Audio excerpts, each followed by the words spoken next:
Hey friends, welcome to the Health Simple Show. I'm your host, Kyle Reedhead, and I interview health and wellness experts from around the world to help you live healthy, happy, and stress-free.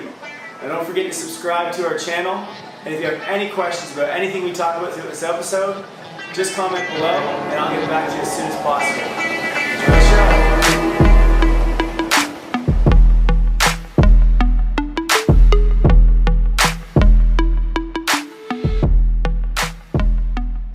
Hello, everyone, and welcome back to Health Simple Radio. Today, I am joined with Taryn Raine, who's a wellness and mindset coach who founded an online wellness platform called The Remote Yogi. It's pretty cool how I met Taryn, actually. A few weeks ago, I went to a Sunday morning handstand training session, which I guess is a thing in Bali. I don't know. And Taryn was there doing the same thing. We're trying to figure out how to learn how to do a handstand. So that's where I first met her. But then last week, she presented at a co-working space called Dojo here in Bali. And the title of the presentation was Fuck Stress and Anxiety. And I thought, that's badass. I want to go check that out. And it turns out Taryn is also really badass. And her presentation was awesome. So we're going to do it basically here on the podcast. So Taryn, welcome to Health Simple Radio, first of all.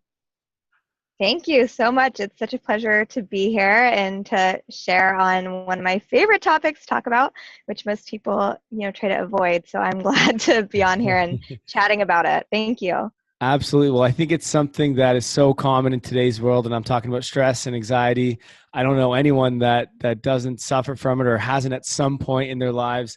And you gave some very practical and easy tips to sort of learn to manage it in life. And so, I thought that was perfect for my audience here on Health Simple Radio. Taryn, why don't you start by just giving us a bit of your background and your story of what got you into this area, why you're talking about stress and anxiety, and maybe a little bit about, what you've dealt with in your life. Sure. Yeah. So kind of taking it back to the beginning, kind of similar story to what I presented on. I started dealing with stress and anxiety around 11 years old, so super young. Actually, I can recall my very first moment of stress when I was 3. I have a very vivid memory, so I'm just very prone to those kind of emotions. When you were 3 years old?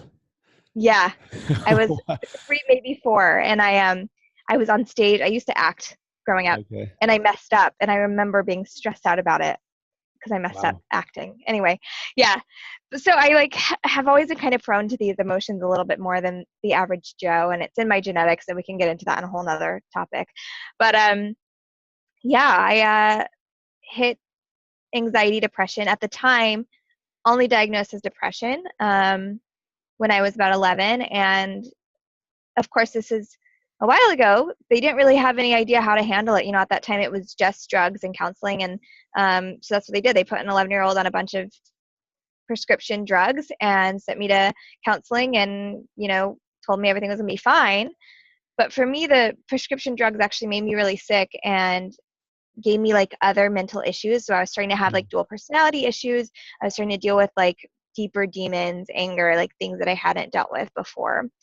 So yeah, it took me down this rocky road with the medications, and I got to the point where I was can't do this anymore. I'm going to get myself off medication, and began self-medicating with drugs and alcohol. I began smoking at 12, drinking shortly thereafter, and that kind of was my coping mechanism all throughout high school and into college. Funny thing is, throughout all of this, I professed myself as this fitness health guru, and I was went vegan at 12. I was reading all the fitness books. I was doing all the exercises, but just completely unable to cope with the stress. And so I was doing this other destructive behavior. So when I got into college, I stumbled into a yoga class on accident. I had gone in for a fitness class at a YMCA, and it was yoga, and I was too embarrassed to leave, but I did not want to be there at all. I was just fine, I'll stick this out, I guess.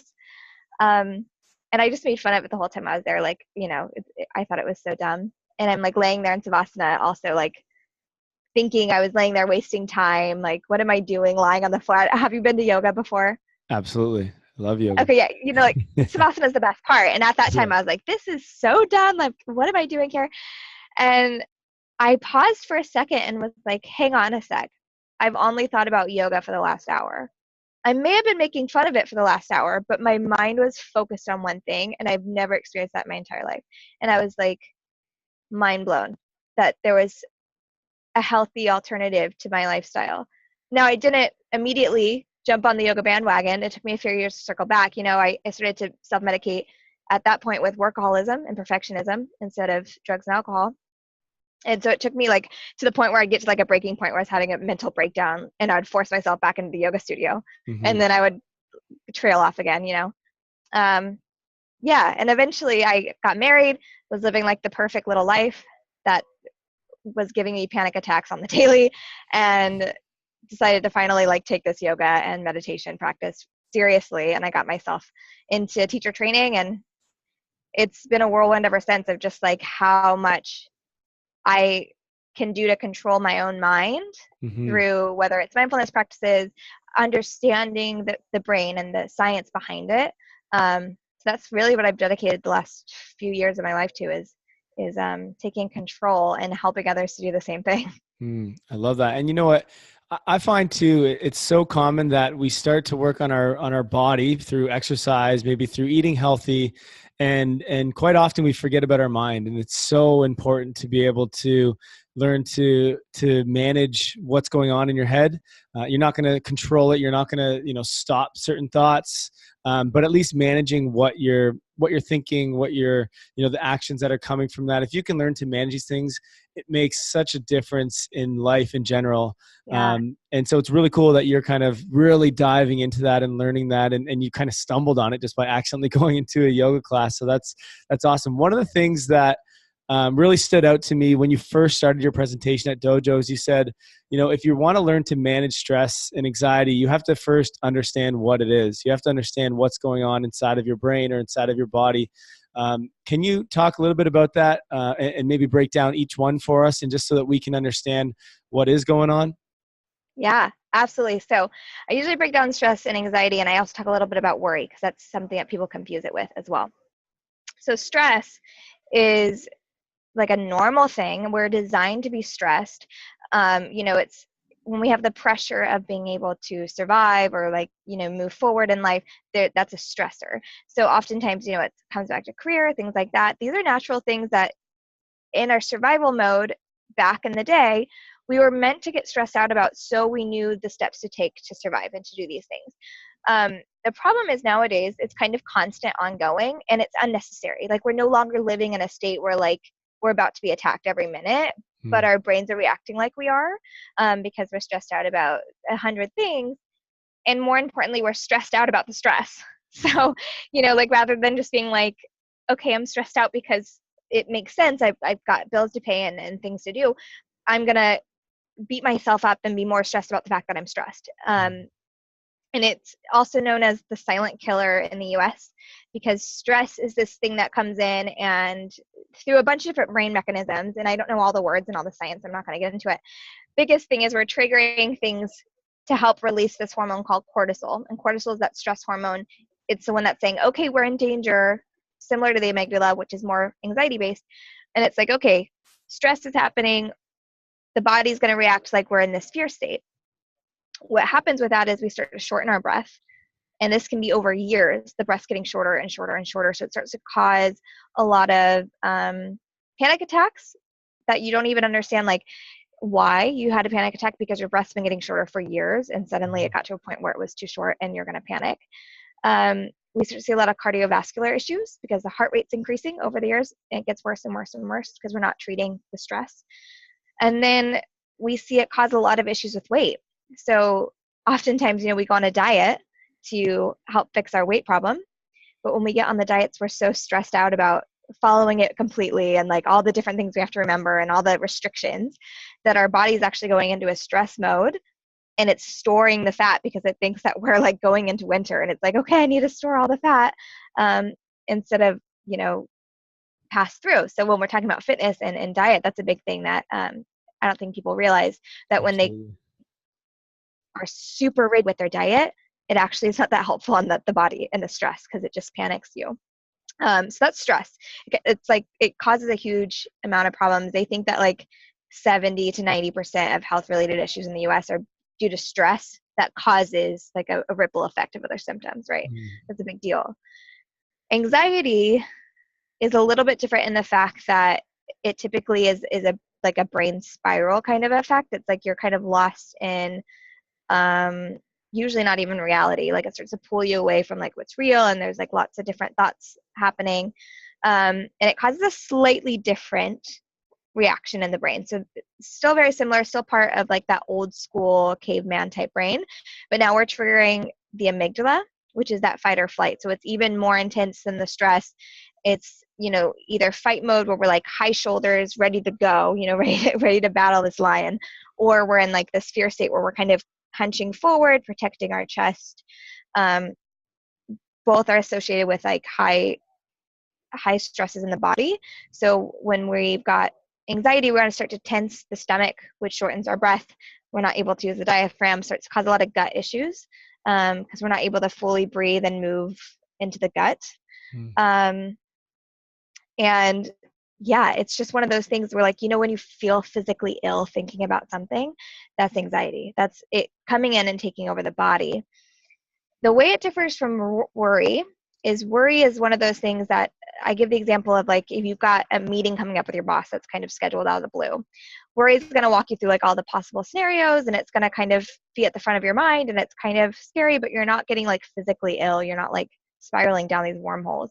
When it's anxiety, it typically like spirals beyond the situation. So it's like all these different possible scenarios with your boss, but also like I should have never applied for this job because I'm not worthy of it, and they're gonna all find out that I'm a fraud, and like I've never been good enough for anything in my life, and suddenly like spiraling into this shame hole. That's usually more anxiety based. So that kind of breaks them all down on how they're like doing different things to the body. And with anxiety, it affects everyone differently. Like I've got severe anxiety and I've had it most of my life, so I can really pinpoint what's happening when I'm anxious. I can be in an anxiety spiral and tell you exactly what's going on in my brain and what's happening in my body. Whereas people like one of my best friends, he is just anxious and he has no idea why. He's feeling all the physical symptoms, but he's not able to articulate the brain. So that's another thing too, is I think people think, oh, I don't have anxiety because I'm not having that brain spiral, but it can come up in the body in different ways. It's that like physical, like everything clenches, everything kind of hunches over, your stomach flips, the chest tightens. I sweat, my pits get really sweaty. Okay. Exciting things to know, but it's like that physical reaction to thoughts, even if you're not aware of what they are. Yeah. Now it's interesting because you're someone that helps people, with their anxiety. You're someone that has been studying this and working on this for so many years, but you just said that you still have anxiety and you have it all the time. Yeah. So basically you're not necessarily getting rid of it. You're just learning what it is. You're learning how to manage it. Is that how you would go about working with anxiety?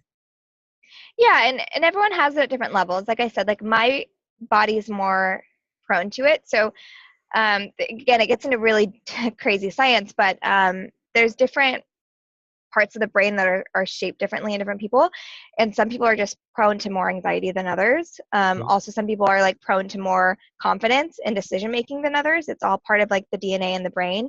And instead of being like, oh, I'm just screwed, I've got bad DNA, it's like, how can I learn to work with this?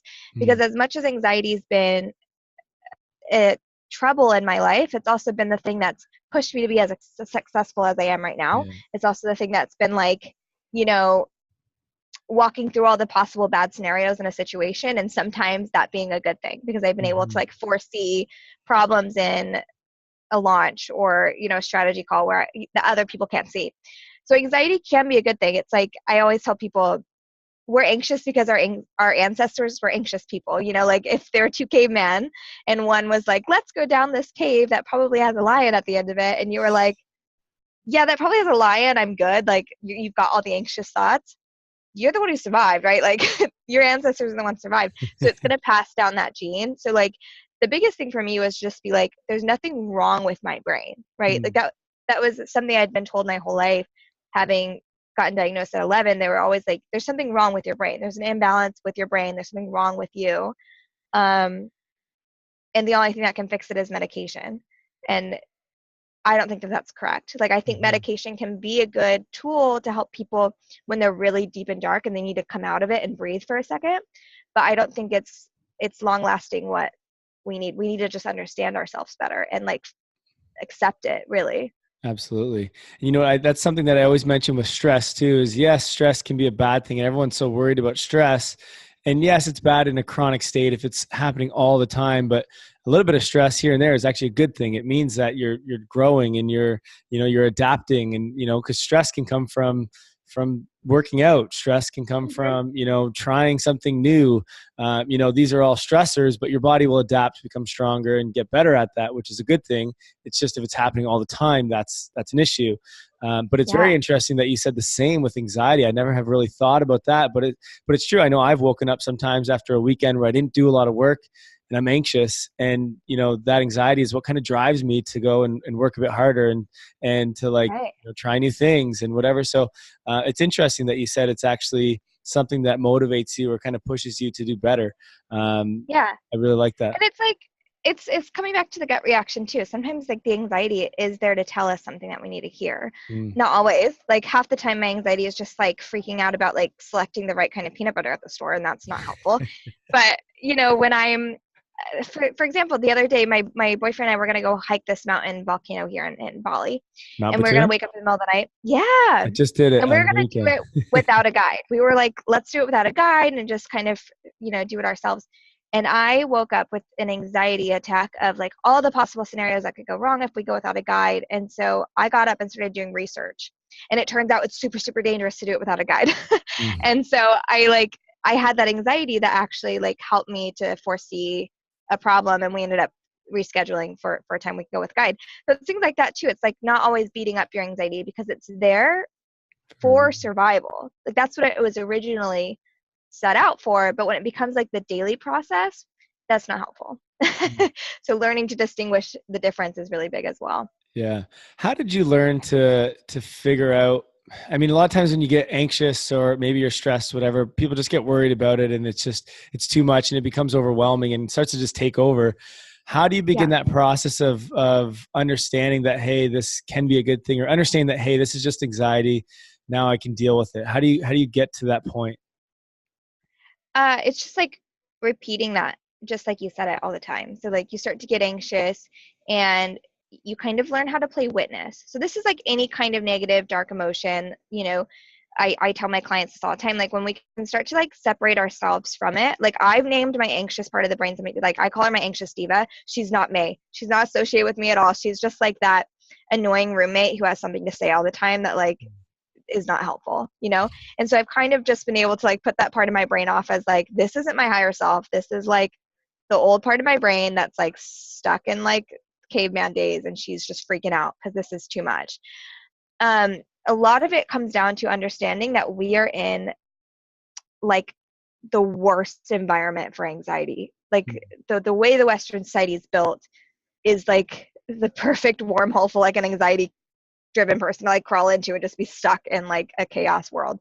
So understanding too that like you're not broken. The world is designed to make you more anxious, to make you more fearful. It's because it's going to help you buy more things and do like, all this different stuff.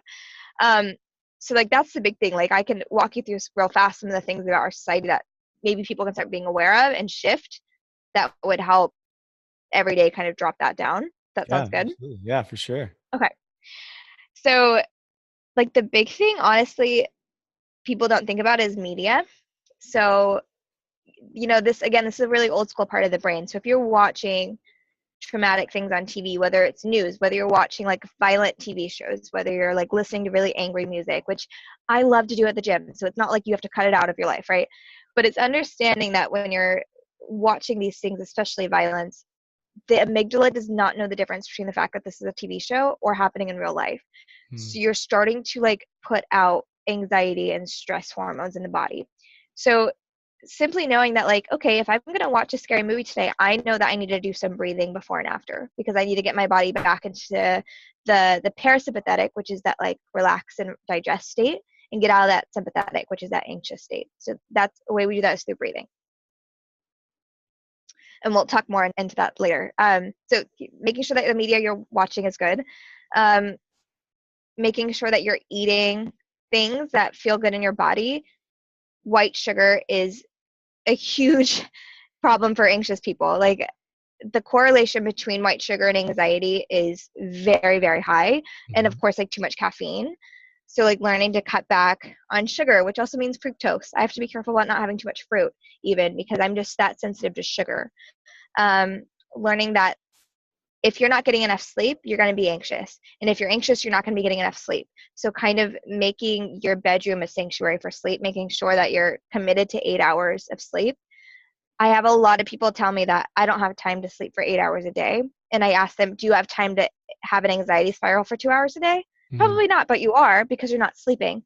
So if we can commit time to sleeping, we're going to get through the day much faster. We're going to have less decision fatigue, all these different things. So that's important, making sure you're getting enough sunlight. Like, you got to have sunlight during the day. There's a great study about how patients after surgery were either put in a room with well-lit windows or in a dark room without any lighting. The people in the well-lit rooms have much higher pain tolerances after surgery than those in the dark rooms. And stress and anxiety are pain in the mental state, but affects the body. And so it's the same thing when we're spending more time in the sunlight, we're able to cope with more pain, cope with higher stress levels, cope with more anxiety, just by like spending a little time under some vitamin D, like super simple things. And last but not least is just like too many choices, right? Like, I joked about the peanut butter thing, but it comes down to it being the fact that we're living in a society where there's like 1,000 different career options you can go in now. There's like 30 flavors of hummus in the grocery store. There's like too many Airbnbs to choose from. Like, it sounds silly, but we work ourselves into like, I need to make sure I'm making the right decision, because that's an anxiety thing that like, oh no, like this, I've got to be perfect. It's got to be the right choice. And then we spiral out of control because anxiety or decision fatigue is a real thing. That's my number one anxiety, and not everyone deals with it. That's my number one anxiety. So I know that about me. So now I'm at the point where like, I'll be looking at Airbnbs. This is honestly my number one anxiety every month, is finding the right place to live as a traveling person.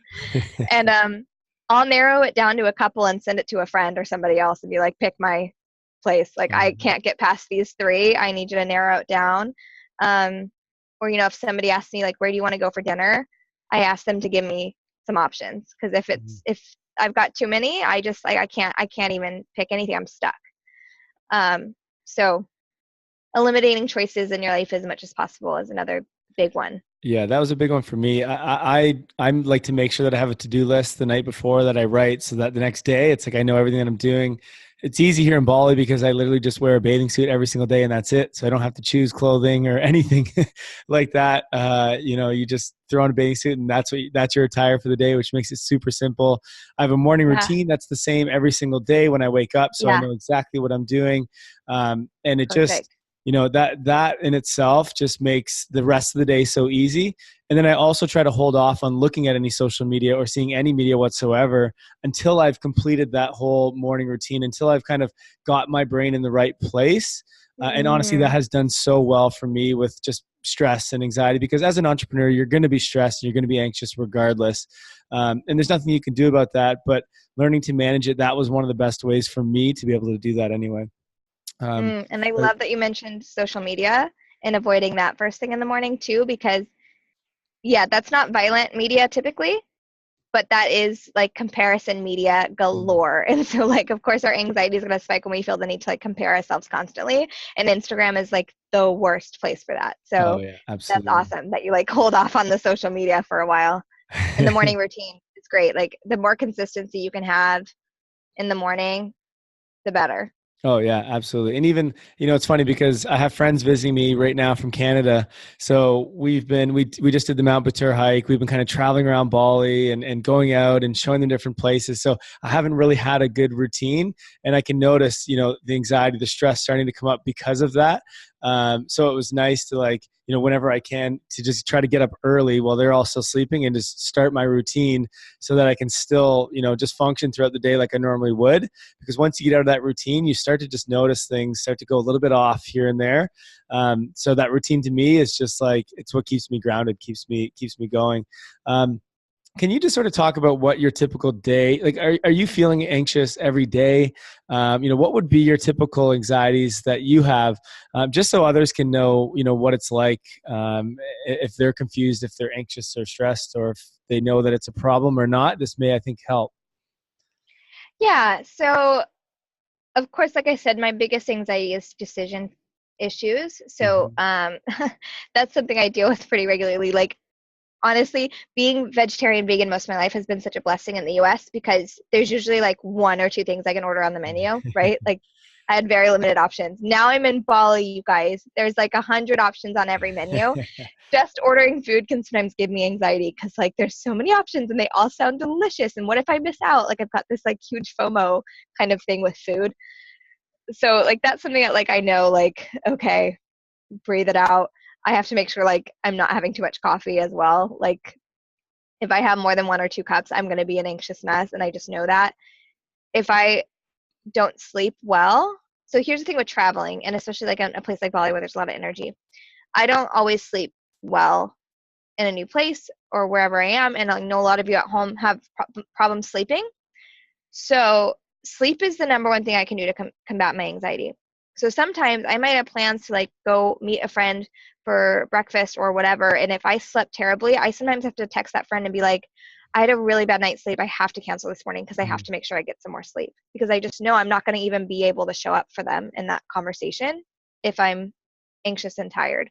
It's like knowing that, okay, I need another hour's sleep this afternoon, so I'm going to rearrange my day to make sure I can go take a nap later this afternoon, because I know like I won't even be able to function. I won't be worth it to anyone later today if I'm not taking care of my sleep. So it's things like that. It's making sure my morning routines like it's there. I journal every morning. I do some kind of breath work or meditation. I try to do something physical every day, whether it's just a quick couple rounds of yoga or I go to the gym, things to get me into my body, because I notice as soon as I'm out of my body and fully in my head, anxiety is going to get much worse. So things to ground me. It's hard to tell you like a typical day because I don't have like the same anxiety every day. It's like totally different. Okay. But I can tell you like how I combat it every day. Like when it starts to trickle up, when I start to feel overwhelmed and even just stressed. Like, I'm an entrepreneur and I was working full time while traveling the world up until a month ago. Like, I know stress, right? Um, so sometimes it's like really silly things. I get up and like literally just start shaking and flailing my body around, because you've got to like really be able to shake things out of the muscles. Dancing's amazing. Because when we're stressed and anxious, again, we've got like that tendency to clench. The stomach's like clenched in. We've got the whole body rounding. The shoulders get really stressed out, right? Everyone's got like anxious shoulders. They're like way up by their ears. And so when we can like just turn on some music that, like, I've got like a playlist that I know if I turn on a song, I'm going to have to get up and dance. Like, I just love these songs. Mm-hmm. I just dance, I shake it out. I do a lot of breath work, things like that. So traffic, I will tell you one thing, traffic's probably my biggest stressor, and it's not as bad now that I'm not like in a car with like giant freeways in the US, but learning how to like breathe through traffic, things like that, knowing what your stressors are, and having like a toolbox ready to go to take care of them, Absolutely. I think is huge. Yeah. So, and that is the biggest thing, is that, okay, when you have that anxiety, when you have that stress, noticing it, realizing that it's there, being okay with it, not judging yourself and not being upset or pissed off that you're anxious. And then it's like you said, having that toolbox. So why don't we dive deeper into that? You just kind of went over a few of the things that you do, but let's dive a little bit deeper into maybe some of the breathing techniques, or just some of the things that that someone can do right away, kind of easy things, that someone who's listening to this goes, okay, you know what, I have anxiety, I have stress quite often. Here's my like actionable steps that I can do right away to sort of combat this, or at least help with it. Sure. Yeah. So I talked about this earlier with stress and anxiety, how we start to shorten the breath and we start to tense the stomach, so we're not breathing into the diaphragm fully. So one of the biggest things we can start to do to again, engage the parasympathetic, which is that like calming, like let's go to bed soon kind of like feeling that triggers to the body, is to bring the hands to the belly, super easy, and just start to breathe in and out through the nose, and see if you can get the belly to fully expand on the inhale so it like inflates like a giant balloon. And then as you exhale, try to use your abdominals to pull the belly button up in towards the spine. You just keep doing that. See if you can get the breath longer and longer. See if you can make the belly bigger and bigger. In the fitness world especially, I see this. We've been kind of trained to keep our stomachs really tense, right? Especially women, we like wear crop tops all day and things, especially here in Bali. And so we're like trained to like keep the stomach slightly pulled in all day, and we don't even know how to relax it. So it takes a lot of time to really learn how to like let the stomach fully go and expand in the breath. But doing like at least 6 long belly breaths is going to be a quick thing to trigger the parasympathetic, shut down that old school part of the brain, and like return to a calm state. Another breathing I do usually more for focus is called square breathing. And it's a patterned breath where you're inhaling, holding, exhaling, and holding for the same number of counts. And I always want to preface this with, if you haven't done much breathing before, or you have a high level of anxiety, be really aware when doing this breathing method that sometimes holding the exhalation can make people more anxious. I'm the opposite. It really calms me down. But every once in a while, I work with somebody where we try to do this breathing technique and they just can't because it triggers them even more. So it's always good to like play around with your body and what works for you. But usually I would do 4 counts. So we breathe in, 1, 2, 3, 4, hold, 1, 2, 3, 4, breathe out, 1, 2, 3, 4, hold, 1, 2, 3, 4. And you can just do this over and over and over again. It's actually like a breathing technique that's sometimes taught in the military for like snipers and things to like get them to really focus in on their target. So I really like it when I'm feeling scatterbrained and I've got like too many tabs open in my brain and I'm bouncing all over the place and I've got to like focus in on one window, you know? Yeah. I come back to that breathing. And I can do it at my desk without anyone giving me a weird eye, you know? Some of the other breathing techniques I teach on my website can get a little bit more weird and crazy, but those are our normal ones. Yeah. And I love the box breathing. It's something I do every morning as part of my morning routine.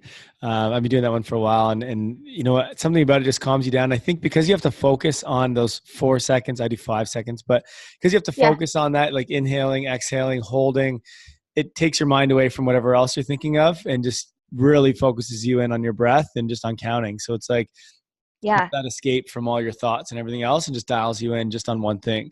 So I love the use of that. Yeah, and the good thing about breathing is you're doing multiple things at once, right? Like when you're doing a controlled breath, you're focusing the mind because you really have to be aware of what's going on. Like some of the other breathing techniques are like alternate nostril breathing where you're like in through one nostril, out another, and that really takes a lot of focus, you know, things like that. And so, of course, the brain's focused, but the deeper breathing is triggering to the body that everything's okay. Like we don't need to be in a fear state. So it's doing those 2 things at once. Then we get to add in the physical movement, and that's what I love so much about yoga, and that's what kind of led me onto the path of being a yoga teacher is, you know, I love lifting weights at the gym. I love like going out and doing all sorts of different kinds of workouts, right? All of those are really great for stress and anxiety. You're getting out of your head and into the body. But there's something beautiful about yoga because it takes that breath work and the mind work and the body work all at once. And so it's just kind of this beautiful practice. And when we don't let it become an ego practice, which, you know, then triggers more stress and anxiety. But for the most part, when we're not doing like Instagram yoga, I think it like, you know, can be a really safe space. And like you said at the very beginning, physical practices usually help become like I call it like my gateway into other things. So I noticed so many of my students, so many other teachers I know, and I'm sure this is similar to your story, they began in the physical fitness world, right? Like I'm going to figure out how to take care of my body, get fit, whatever. And inevitably you can't help but like start to dive into personal development too. You can't help but start to like want to take care of the mind because they're connected. And so a lot of what I do, I use yoga as like the gateway, and then I can give you a little bit of like breathing practices, and then I can give you a little bit of like mindset training and the coaching and the kind of dive in. But yoga and practices like that can be like a little doorway in. Yeah. Well, and I think people need that, especially when it comes to like meditation. I think a lot of people get scared, or just think that they can't meditate. And I think it was you in your presentation. It really reflected to the way that I see it, and what I tell my clients is that you can meditate doing anything. I mean, if you're just breathing, that is a form of meditation. If you're doing yoga, and you're really into it and you're focused, that is a form of meditation. And this goes along with anything. If you're a dancer, or you do art, or you like to paint, or maybe you surf, whatever it is that allows your mind to just focus in on one thing, technically that is a form of meditation that can help alleviate anxiety and alleviate stress. But you just got to find what that thing is that you like to do. And hopefully it's not watching TV, because that's not your solution. That's not meditation. Exactly. Yeah, that's nothing. Yeah. It's like getting into that, when it's a physical or like active, what I call active meditation, when you're like doing something, you're not just sitting, staring, or whatever. You enter this state of flow. And I'm sure like you've probably read a lot about flow, and that state where like you're just kind of like, you're just doing it. You don't even like, nothing else is penetrating, and you're just like in this beautiful space. And yeah, that's why so many high performance athletes are able to like get themselves in a better state of mind. Artists, creative people, because when they get into their creative space, their studio, that the whole world tunes out. It's like, the noise mufflers come on, and nothing else exists. And that's meditation. Going on a quiet walk, whether you want to sit down and work on your breathing, whether you want to like lay there and listen to a guided meditation, I've got plenty on my website, things like that. There's no one size fits all. And to think that you have to like sit there and clear out your mind is never going to happen. Like, we're human, first off. If you're already an anxious person, and then you're like getting stressed out and anxious about the fact that you're not supposed to be thinking, but here I am thinking, and oh no, like I'm a terrible human because I can't figure out this whole meditation thing, just spiraling in the meditation. I don't know if, Kyle, you've ever been told like not to think about something. Like if I told you right now, like, Kyle, do not think about cows right now. Like you inevitably pictured a cow in your head, right? Absolutely, like inevitably. I went to this Buddhist 7-day quiet Vipassana retreat, and like the whole week they were like speaking to us about how terrible it is to like think sexual thoughts and like blah blah blah blah blah. So what am I doing the whole 7 days? My God, like it was terrible. But it's like you can't tell somebody to not think about something. It doesn't work. So you can't sit there and be like, all right, brain, time to shut up now. Like that's not gonna be effective, and then you're just gonna feel frustrated about the whole process. So I think it might be a Buddhist quote, but it might just be one of those internet trends. I don't know. This quote says, your mind is like a house. You can leave the front door and the back door open. Allow those thoughts to pass through. Just don't invite them for tea. Right? I just like that metaphor of like, yeah, they're just coming in and out. I just get to sit around, witness it. I don't have to get involved. I don't have to judge it. Which is not the easiest thing to do, because we're so used to judging the thoughts that's going on, and just judging what's going on in life. But that really is the key to it, right? Is just understanding that, look, these thoughts are fine. It's okay to think rude things, or to think sexual things, or to think whatever it is, but just let it go through and move on from that. It doesn't mean that that's who you are. It's just happens to be something you've thought about. Now, when one of the things that has helped me, and I think you talked quite a bit about it, was journaling. When you have all these thoughts, maybe your mind is racing and you're trying to meditate or something before bed, but it's just too much because you just can't settle it down.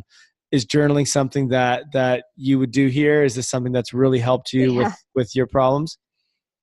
I literally woke up about 2:30 in the morning last night, and my brain wouldn't stop, so I got up and journaled. Like, like that for me, it's like a great brain dump space. But there's something even better about journaling when we take it seriously and when we're able to commit time to it. When it comes to anxiety, it usually goes a lot deeper than stress. So when we're anxious about something, like I'm anxious about like whether these new friends are going to like me or whatever it is, that anxiety is not usually the actual issue, the core issue. That's like the surface level. And so when there's anxiety, there's like old rooted false beliefs, whether they're from our childhood or from like, for me, a lot of it was my religious upbringing, had like a lot of deep rooted fears in my head. And so with journaling, I can sit down and say like, okay, I'm really anxious. I write out all the reasons I'm anxious. I'm anxious because I like don't know if these friends are going to like me. Like I'm having them for dinner, and like I've got to make sure the food's good, and like all these different surface level issues. And then I can ask myself, okay, why? Why is this causing you anxiety? Oh, because, like I want to make sure that I fit in. Why? Because I felt like I never fit in. Why? Because I was told my whole life that I don't belong. Okay, that's the bigger issue. This is what I need to work on. And so journaling, I think, for those who are really self-aware, can get them through the process. But I think more importantly, it can just show them the doorway to like, okay, here's where I might need to call on somebody else to help me, because I've just been able to find where I've got like deeper rooted triggers from my past that aren't healed. And so like I can call my coach, or I can call a friend and be like, I need to process through some of these things. Because now for me, anxiety is like this thing that comes up that's like almost entertaining. Like I just am like, oh my God, my diva's gone off the rail today, like whatever. And it's like, I'm totally separate from it. Yeah. But that's because I've been able to heal these past stories. So I no longer believe these false beliefs. The anxieties I come up now with nowadays are like, again, related to like too many options and peanut butter and whatever. But I used to be like concerned about not being worthy of love. So like in every relationship I was in, I'd come up with these like anxiety spirals of like all the reasons why this is never going to work, and like why am I even here, and like they're going to leave me any second. And it was from this like abandonment issue of my mom leaving when I was a kid. And like I had to heal that. And so yeah, like that gets into the much more deep stuff. So like being able to dance and shake it off and like do all these other things, that's amazing. That's great. That's going to help you like hold yourself together each day. But it's going to keep coming up until you're able to dig in, whether it's through journaling or working with a coach, or, working through like one of my programs, or whatever you can find out there. There's so many options. But you got to go deep. It's never surface level when it comes to anxiety. Interesting. And this is the part where I think many of us are afraid, is to ask ourselves questions and figure out who we really are and what's really going on in our heads. I think I know myself anyway, growing up, I just tried to get away from that and just, not even tune into that. And then I started asking myself questions and trying to learn myself more, because if you think about it, when someone else comes to you with a problem, what do? You ask them questions and try to figure out the root of the problem. Yet if you have a problem, let's say it's stress or anxiety, not that that's a problem, but let's just call it that. What do? You try to hide from it. You try to run away from it. Well, why not, try to handle it the same way that you would if someone else came to you with an issue? So I think, asking those questions, why, and trying to get to that root of the issue there is so important, but something that's not easy to do. So do you typically just do the start asking why? Is that how you do it? Or is there another way of sort of getting to those deeper issues? Yeah, for me, it's been able to like dig into why. But I've also been doing this work for a long time. So this doesn't happen overnight, right? Like I have been, one of my teachers is one of the leading leaders in spirituality, Gabrielle Bernstein. She's, one of my foundations. So I can't just dig into my own thoughts for the most part. Like you have to be soaking in information that's going to help you to pass through these things, whether it's picking up books or listening to podcasts or like connecting with a community or a teacher who can help lead you through. I think that's really important. Like I wasn't able to figure any of this out on my own, right? It took research and people leading me in the right direction and being open to new concepts. Absolutely. And not being so scared of it. So like you have to be at the place where you're like, I am so fucking sick of my anxiety that I'm willing to do the scary things and dive in, because, we don't like stress and anxiety, but we like comfortable. And so a lot of us would rather stay in what's comfortable, even though it's miserable, than like do something that's new, because it's so intimidating. And so like we have to like get through the fact that like, yeah, it's going to be scary, but it's not scarier than holding on to this anxiety for the rest of your life, right? And really being able to trick our brains into like just taking a baby step forward. Yeah. Taryn, do you have any, what kind of resources do you have available, and where would people find them if they wanted to learn more about managing their own anxieties or stressors? Yeah. So I have a lot happening on my blog. So if you want to head over to the remoteyogi.blog, there's different articles and things on like how to find your false beliefs that I talked about earlier. I've got steps on like how to do some of my breathing exercises for focus, ways to relieve anxiety quickly. There's lots of blog posts, free yoga classes, body scan meditations, things like that. And then you can dive in. I've got a monthly membership where it's got that foundation of yoga. And then we dive into like breathing practices and meditations and live coaching calls. So I don't call it a yoga membership. It's more of like a transformational platform for people to come on and build as a community. And you get that like group coaching with me. Mhm. Or I've got courses one-on-one that I meet with people online. And I'm actually currently working on some classes on anxiety and confidence and things like that. So you should see those coming up soon. Awesome. Well, pass me those links and I'm going to make sure to put them in the show notes. So those who are listening, you can just click on them and hop on over to see what you need. Now, before I have one question that I ask every guest who comes on my show. Before I ask that, is there anything that we didn't touch on? Is there anything that we missed that you feel is really important for the listeners to know or to understand? I just want to add one tiny comment because, I've only been really digging into this for a few years. Thankfully, like I've had the right teachers, the right people around and that sort of thing. But it doesn't happen overnight. And I will also say that I've been lucky enough to have people in my life who have been able to hold me through hallucinogenic sessions. And I'm only mentioning this because I saw recently you had somebody on talking about ayahuasca and things like that. And I think that they can be a super healing journey for somebody with anxiety and stress when it's done in a really healing way. Absolutely. And so if that's something that like people are interested in chatting with me about, I will say like having an anxiety trip on acid and being able to walk myself through what's happening and being able to stop it as a witness has been transformational in my ability to process it now, and is probably why I can speak on it so well now. But in safe spaces. But I'm always happy to talk about it with anyone. Do you? I love that you brought this up. Do you find do you find that taking hallucinogens helps because it almost trains your brain to like become stronger and to get through these situations? Because I know like you take a hallucinogen, you start tripping out, and it's like you've got to really focus and pull your brain back to get back to normal, and it's a battle to get through it. But in my opinion, anyway, when you get through that and you get back to normal, it's like you've almost trained yourself to not control your brain, but to learn ways to get to a certain state. Is that one of the benefits that you find of hallucinogens?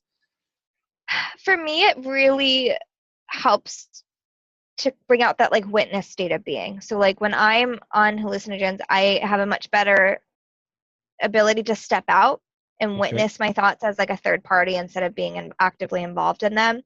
But again, I've only ever done it with people who like I really love and trust. So like when I had my bad panic attack, I was actually in the redwoods in California, and I'm like in a ball, literally like shaking. Like I was stressing out about like being stuck in the redwoods because I'm so high that I'm not gonna be able to get out, and I felt like I was in an igloo, and I just like it was just tripping out. And thankfully, my love was there, and he was like holding me through this, and he would just like every now and again be like, relax, like breathe, and he was there to anchor me. But I had to battle on my own, right? Like I had to get through this on my own. And when you can calm down the brain, hallucinogens are such a beautiful experience. Like when you can just look around you and be a witness to the world around you.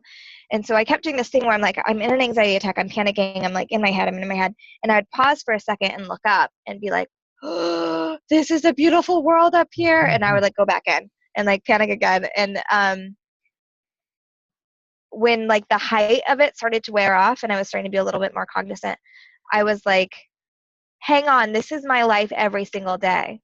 I'm in this anxiety spiral. I'm spiraling. The world around me is beautiful. And when I can pause long enough to look up, I can see that. But this is like a metaphor for my daily life, right? And I was able to like think through that on these drugs. And I said, what if I just said stop?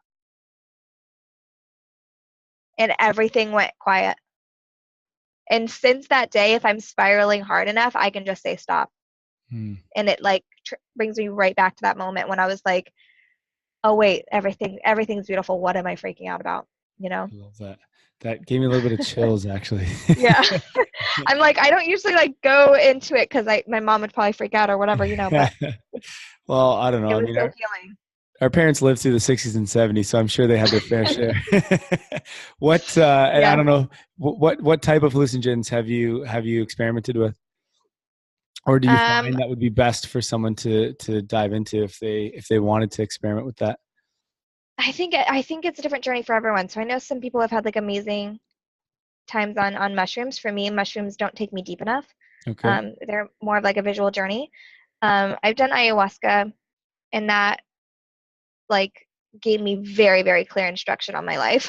Yeah. Okay. But I hear other people go through crazy journeys. I think you experience it all differently. I would highly suggest ayahuasca at some point, especially if you're able to do it in Peru in the jungle with like a shaman Mm. chanting over you. It's amazing. But for me, acid's been the biggest one. Again, in a really safe space. And I've only ever done it in nature, knowing that nature is going to pull me back out of my brain and like into just like enjoying. Like I've always said, as a spiritual person, like I'm fully connected with everything and everyone, but like I felt it when I Yeah. was Yeah. like on acid in the forest, and like, oh, I am like feeling the earth breathe with me. Like, okay, like it was, Yeah. um, Yeah. again, I've only done it a few times. I don't make it like a common thing. And you'll learn like you can't get addicted to this stuff. It's exhausting. Like you get done with it and you're like, that was Cool. great. I don't want to do that again for a while. That was so exhausting. But yeah, and I also every now and again will microdose when I Yeah. really need to focus on the day, with usually acid, but mushrooms, whatever. And so I know microdosing is also really helpful for people Mhm. who are super anxious. Mhm. So And for the listeners here that are saying, why are they talking about drugs and who's I doing a know. health podcast? You got to understand that I mean, a lot of these have been used for many, many years medically or medicinally, naturally. So, I mean, a lot of them can be really good. And like you said, it's not like you're doing them every day. Yes, if you do drugs every single day, that is a problem. You're addicted. It's going to have a lot of bad effects to your body, to your brain, etc. But when you use these, when you're not drinking and partying, you're just using them as almost like a therapeutic type thing where it's like a night or a weekend where it's like, okay, I'm going to take this and learn about myself. It's not doing damage to you, physiologically because it's just one time. So it's not a big deal. But there's a lot of benefit that can come from it mentally, which can be more important than the minor effects it may have on you physically. There's a lot of different big authors and influencers out there that are talking about this and how hallucinogens can be so beneficial, especially for anxiety and stress. So I'd highly recommend looking into it if you're unsure about it or just have no idea why we're even talking about this.